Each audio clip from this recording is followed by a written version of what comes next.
პარიზში ვიწყებთ მოგზაურობას, ხო? მანასთან ერთად ანა არის ერთგვარი საშუალება. გიდი, კი, ნამდვილად. ანა გოგუაძე ჩვენი სტუმარი და ვისაუბრებთ მის ძალიან კარგი ახალი ფოტოპროექტის შესახებ ანას პარიზი აპრილში. გესალმებით.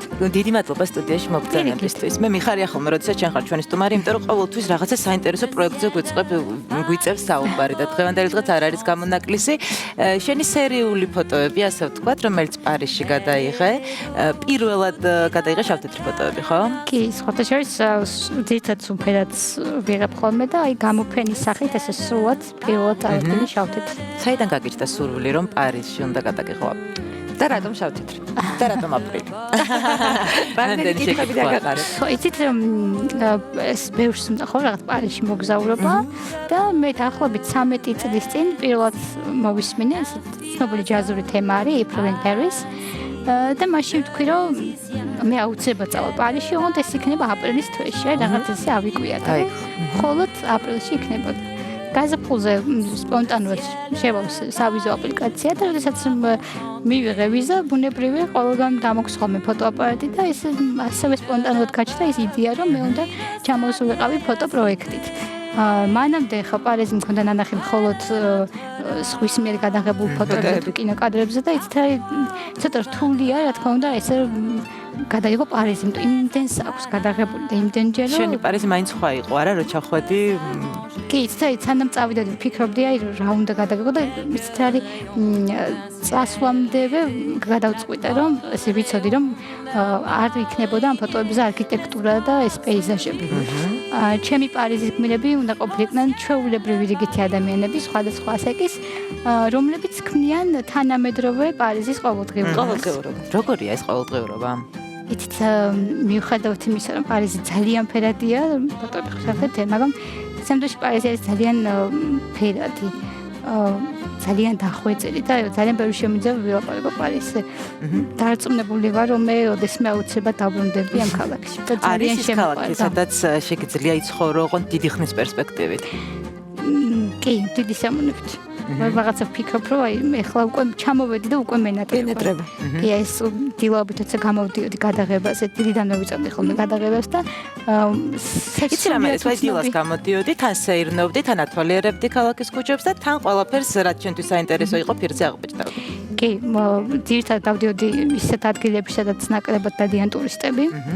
რომ გადამეყოს ფრანგები, თუმცა მიუხედავად იმისა, რომ ძალიან ბევრი ემიგრანტი ცხოვრობს უკვე პარიზში, მაინც შევამჩნია, რომ როდესაც ადამიანი ჩადიხარ საფრანგეთში და უკვე იწყებ იქ ცხოვრებას, ავტომატურად ხდები რაღაცა ფრანგი. იქაური ხდები. კი, იმიტომ რომ აი რაც ვაღებული სახლის ტიშკარს და გამოვდიოდი გარეთ, სულად უცნობი ადამიანები მეუბნებოდნენ დილობით ბონჟურს, აი ლიფტში თუ ვიღაცა შემხვდებოდა, როგორ გვაკლია ჩვენ ქალაქში. ეს იყო საოცრება და ძალიან მენატრება ეს ყველაფერი. ძალიან ძეგლია ეს არ მოგენატროს.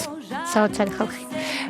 თვითონ ფოტოებსაც შეეხება, სულ რამდენი ფოტო იქნება გადმოვინაცვლოთ თბილისში, ბუნებრივია ვთქვათ ლოკაცია, სადაც იქნება რიცხვი და სულ რამდენი ფოტო იქნება წარმოდგენილი? სულ დაახლოებით 50 კადრ ჩამოვიტანე, მაგრამ გამოფენისთვის გადავწყვიტე რომ 25 ფოტო იქნება წარმოდგენილი, თუმცა პროექციაზე გავა დანარჩენი სულად 30 დიდ ფორმატზე. და როდესაც უკვე ჩამოვიტანე პროექტი, ვფიქრობდი რომ აი სად შეიძლება გამეკეთებინა გამოფენა დიდი ხანია გამოფენა არ გამეკეთებია და არ მინდოდა რომ ეს ყოფილიყო რაღაცა ბანალურად გალერეაში, რაც დამთვალიერები მოვალ და დაათვალიერებს და წავა. ამიტომ რაღაცად ვიპოვეთ სივრცე პარიზული მე ვიტყოდი და ეს ფოტოები იქნება ბაღში, ტერასას ტერიტორიაზე. 2 დღის განმავლობაში დამთვალიერებას შეუძლია რომ დაათვალიეროს ფოტოები. შეიძლება ივარაუდო რომ ეს არის დასაწყისი და შენ შეიძლება ევროპის სხვა ქალაქზე სტუმრო და მსგავსი ფოტოსერია გააკეთო, ოღონდ უკვე არა პარიზში, არამედ მაგალითად რომში თუნდაც. იცი მე ძალიან დიდი ხანია მაქვს იდეა და დიდი სურვილი რომ გადავიღოთ ჩემი თვალით დანახული ნიუ-იორკი. და იმედი მაქვს რომ მალე მოვახერხებ ამის და განვახორციელებ ამ პროექტს. შავთეთრ ფოტოზე მინდა გავამახვილო ყურადღება, იმიტომ რომ შენ აღნიშნე რომ პარიზი არის ძალიან ფერადი და ჭრელი. მიუხედავად იმისა რომ ფოტო შავთეთრია, მაინც რაღაცა ეს განწყობა მოდის, როდესაც ვათვალიერებ.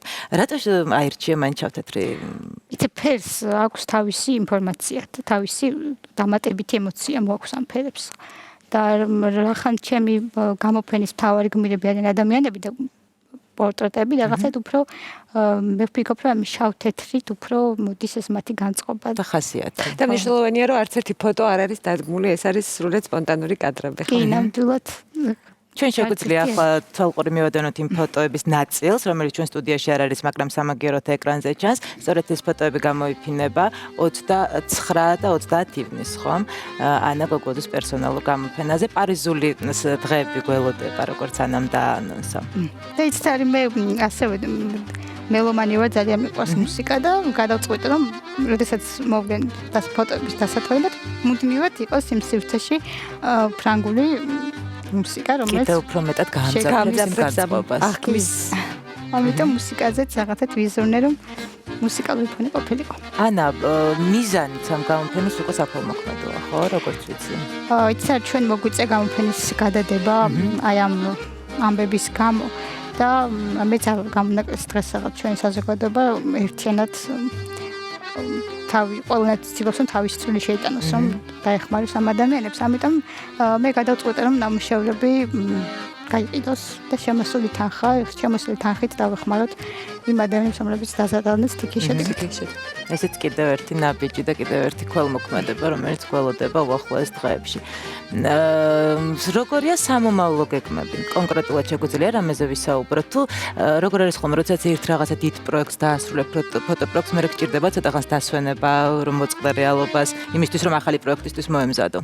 ბუნებრივია კი რა თქმა უნდა, ჯერ კიდევ პარიზში ვარ. შტაბ-შტილების ქვეშ ხარ. ხო, ნამდვილად.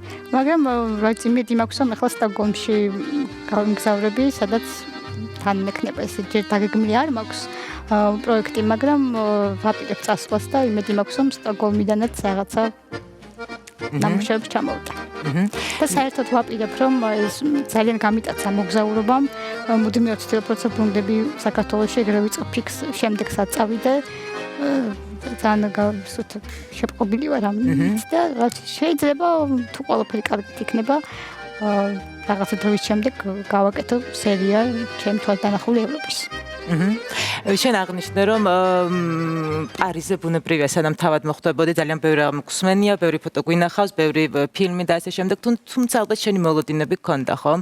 შენი წარმოდგენა მაინც სხვა არის, მე უკვე საინტერესოა ემთხვევა თუ არა იმ რეალობას, როდესაც ხვდები პარიზის ქუჩებში და იცოდი თუ არა რომ მიდიოდი ვინ იქნებოდა შენი ფოტოების გმირები, ვიზე გააკეთებდი აქცენტს. ხო, იმიტომ რომ როგორც უკვე გითხარი, იცოდი რომ აქტიურ ტურისტულ ზონებში არ გინდოდა რომ ანუ ადგილობრივი პარიზელების დაფიქსირება გინდოდა. სანამ წავიდოდი ერთი ვიცოდი ზუსტად რომ ფოტოებზე არ იქნებოდა არქიტექტურა და პეიზაჟები და როცა გავედი გარეთ, აი რაღაც არ მიფიქრია რომ ეხლა მოდი ამას აი დავინახავდი ვიღაცა მომეწონებოდა ძალიან ჩავთვლიდი საჭიროა საინტერესო ტიპაჟი იყო და ვიწყებდი გადაღებას და იმდენად მრავალფეროვანი არის თვითონ ეს ამ ადამიანების ტიპაჟი ასაკის მიხედვით ყველა ეთყობა ეს ინდივიდი აი საერთოდ სხვადასხვა ტიპაჟები არიან და ხშირად იმდენად იცვლებოდა ეს მათი მოძრაობენ ყველგან ხანდახან მეთქი როგორ მოვასწრო ამდენის დაფიქსირება იმიტომ რომ ძალიან სწრაფი ქალაქია და სწრაფია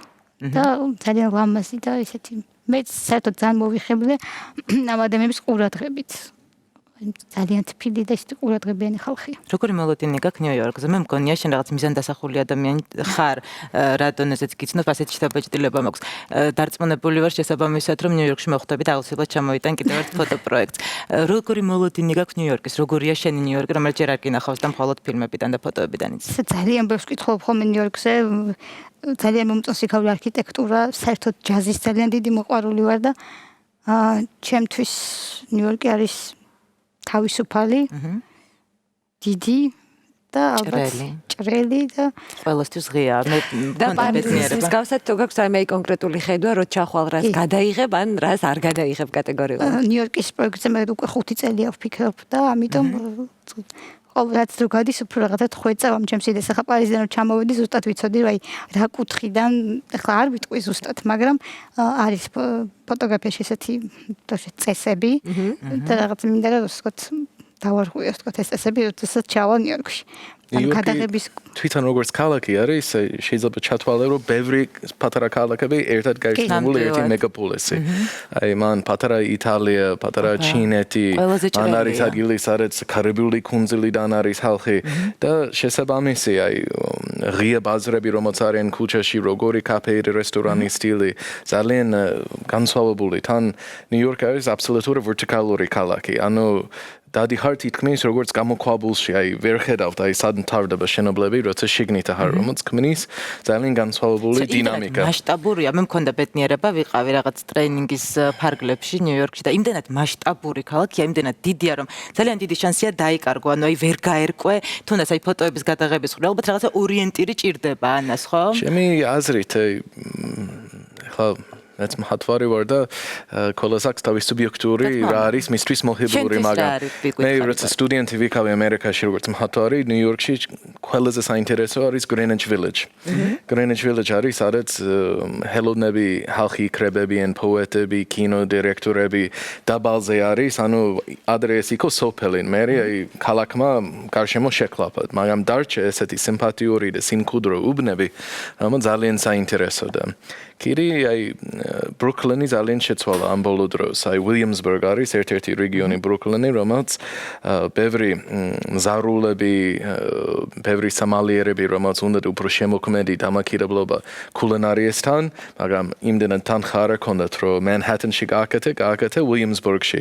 დღევანდელ დღეს ეს არის ეპიცენტრი კულინარული რევოლუცია და ძალიან შესაბამისი საინტერესო ადამიანები დადიან იქ. უფრო ესეთი ახალგაზრდები შეიძლება აქცენტები გაქვს ჯონისგან და რეკომენდაციები. მოინახულე პროცესებად.